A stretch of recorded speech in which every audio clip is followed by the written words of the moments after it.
കള്ളക്കടൽ എന്ന് പറയുന്ന ഒരു പ്രതിഭാസമില്ല. പ്രകൃതിക്കുണ്ടാകുന്ന വ്യതിയാനമാണ് കടൽക്ഷോഭത്തിന് കാരണം.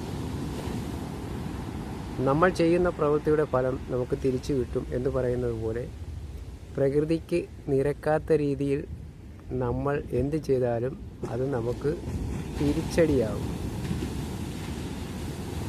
പ്രകൃതി വിരുദ്ധ പ്രവർത്തനങ്ങൾ ചെയ്യുമ്പോൾ പ്രകൃതി തന്നെ നമ്മളെ ഉന്മൂലനാശം വരുത്തും.